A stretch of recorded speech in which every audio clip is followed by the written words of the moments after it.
At yun nga mga kabel, no? Good afternoon sa inyong lahat mga kabel. Ngayon is abangan namin ng babuyan simula kahapon hanggang 10:23 ako kanina. So ngayon 11:55 na. Balita ko lang sa inyo, hindi nakauwi yung ibon natin. As of mga 9 o ata kanina, dalawa pa lang yung nakita ko nag-clock. So hindi pa ako natingin ngayon sa clacking eh. Pero sabi nila may mga nag-clock pa daw, siguro hindi na siguro abutin ng ng mga 5 o 6 o 7 mga ganon mga kabel. Hindi pa ako tumitingin eh. Masakit pa sa ating dibdib, aray mo. So yun, ganun talaga, move on na lang tayo mga kabel. So ito mga kabel, hawak ko tong yung binigay sa atin ni paring Seaman, ni paring Lawrence, yung kumpare ko sa Cavite. So ngayon, nagdala nga ako ng 2 ibon sa kanya. Kaso hindi ko na lang na-videohan mga kabel yung aming pag-uusap kasi madilim na. Gabi na yun eh. Kasi inabot kasi ako sa biyahe. Hindi, bale, nakarating naman ako sa namin, sa Cavite, sa Tagaytay ng alas 5. So yun nga, nagpunta pa ako ng cemetery sa puntod ng tatay ko. Kaya medyo nagtagal kami ng konti doon. Inabot kami ng mga 6 hanggang 6:30 siguro. Medyo madilim-dilim na. Tapos yung mga pag-uwi ko sa mismong sa amin, sa bayan, nagpalipas lang ng 30 minutes. Pinasyalan ko na si paring Seaman. So yun, meron naman ako mga picture nagpicture naman kaming dalawa. Ito mga kabel, makikita nyo sa inyong screen. Ayan, mga kabel. So nakabili nga rin siya ng doon, ng loop. Medyo maliit lang. Parang lang yun. 3x4 lang ata yun yung loop niya mga kabel. Maliit lang. Sabi ko nga sana nagpalaki na lang siya eh. Sabi niya hindi pa nga daw siya makapag-focus dahil nga sasakay na naman siya ng barko mga kabel. Sabi ko ilaro niya ngayon BBC Winter. Sabi niya hindi daw siya abutin kasi baka pwede siyang umalis ng October o September October o November. Makasampa daw ulit siya sa barko. Kaya ang mangyayari, baka maudlot na naman yung karera niya. Baka next year na lang daw kung saasali. Pero depende daw sa kanya sa report ng kanya sa agency niya. So yun, sabi ko naman, pagka hindi ka pa training mo lang yung mga ibon mo. Kasi mga abel, kung hindi nyo na itatanong, dati nung nandun ako sa San Simon, nailipad ko yung kanyang ibon na Beckert. Ano ba yun? Parang Beckert Binstra ata yung nailipad ko sa kanya na ibon ni bumili siya kasi kay Morado del Rosario. Ano ba yung niya? Beckert na na yung mga Civic, mga inbreed. So yung nasa kanya is dark check na white light. So inbreed nga daw yun, ginawang breeder. So ngayon, nasubukan ko yun kasi meron siyang ililipad sana sa pare. Kaso nga lang, hindi niya na ituloy dahil nga sumampa na naman sa binigay niya sabi sa akin, pare gamitin mo muna yung ibon na yan, Morado yan, Beckert yan, try mo. Yun nga, nag-contender hanggang hanggang last 2 laps, live pa rin tayo, pero pagdating ng dulo, yun nga, hindi na rin nagpakita yung ibon. So talagang hindi tayo sinuswerte sa dulo mga kabel, talagang mahiwagayo na yung karera. Aminado naman ako, yung ibon ko, nagko-contender lagi hanggang last 2 laps, sa last lap nakapagkarga tayo, pero hindi tayo sinuswerte sa dulo. So, pasasaan ba't makukuha din natin yung swerte lang ang kailangan ngayon mga kabel, hindi na yung Minsan talaga, hindi natin masasabi talaga yung karera kahit nasabihin natin na marami kang live, pero pagdating ng dulo, hindi nagkakalak, di ba? Kailangan pa rin ng swerte. Magaling na yung ibon, swerte na lang yung kailangan natin mga kabel. Pwede rin madisgrasya, pero ako para sa akin, swerte lang kailangan natin ng dulo para makompleto natin yung laing. So ito mga kabel, nagdala rin ako sa kanya kailan ba? Sabado, nagdala ko sa kanya nung Sabado ng 2 ibon. Yun nga, yung nabanggit ko sa vlog ko. Binigay ko sa kanya yan, then binigyan niya naman ako ito.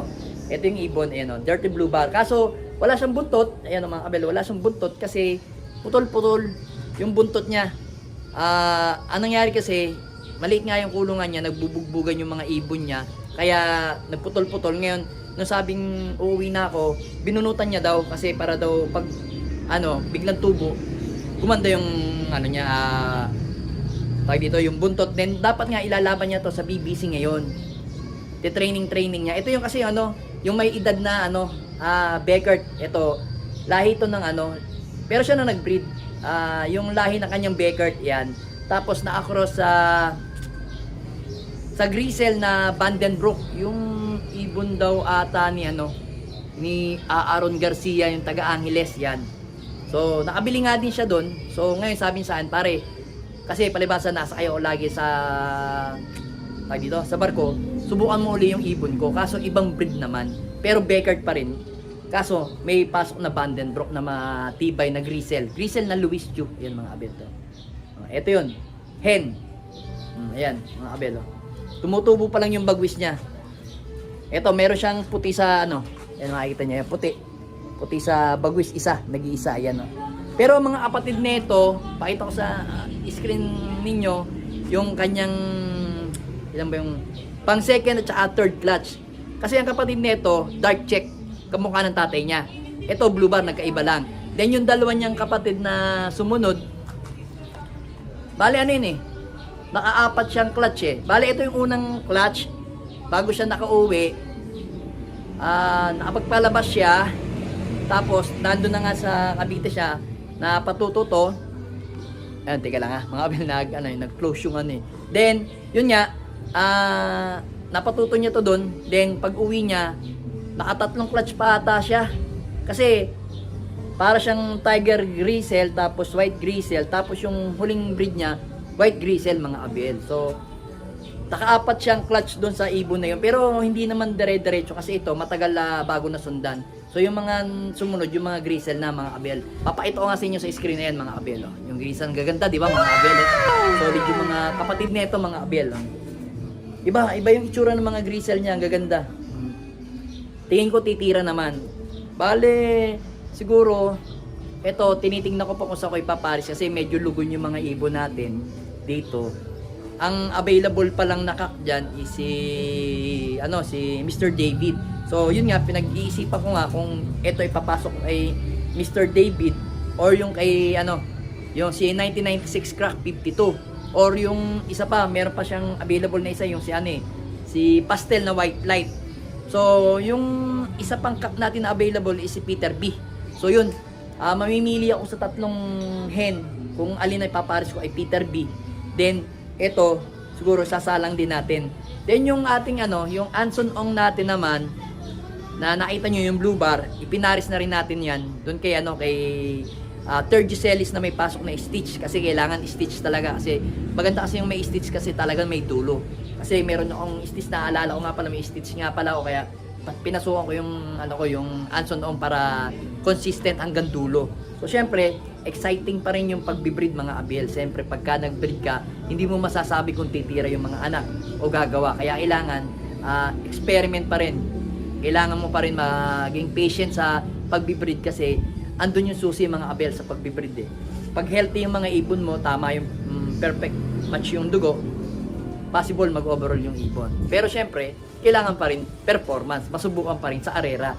Kahit na sabihin na lang natin na healthy sila, tapos hindi naman sila click, wala din. So, titingnan pa rin natin yung kapalaran ng ibon natin sa arera mga abel. So, ito sana harinawa, by August maging okay na yung niya. So, ito, bale linggo ngayon, kailan ba kami umalis? Ay, Friday pala kami umalis. Tapos Saturday kami dumating ng asawa ko. Bale, dumating kami dito ng alas 5 ng hapon. Pamali-mali na alas 5 ng umaga kami nakarating kasi dumating kami dito sa diyan sa may NLEX na alas 3. Tapos pagdating namin doon, kumain muna kami. Then pagkatapos, pahinga lang kami ng konti kasi nga puyat na puyat. Diretso kami sa palengke ng San Fernando. Tapos alas 5 na kami nakarating dito sa bahay. So, yun nga. Nakwento ko lang mga abel. Then ito, sana maging okay na yung ibon na to. Hindi naman siya lugon. Kailangan lang natin painisin yung katawan ng ibon. Tsaka patubuhin yung mga buntot. Ganda nito ibon na to. Solid to. Ganito yung mga ibon na pinalabas sa akin na magaling. Basta yung Beckert na yon ni paring Seaman, magaling. Kahit dun sa kaibigan namin dito sa sa Santo Tomas, kasi alam ko nagamit niya yung Beckert eh. Ni paring Randel, shoutout sa iyo paring Randel, yan. Yan yung mga kumpare ni paring Seaman din yan.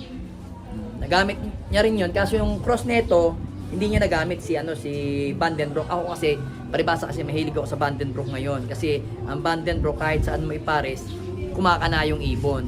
So yun nga, paparisan mo lang ng yun nga.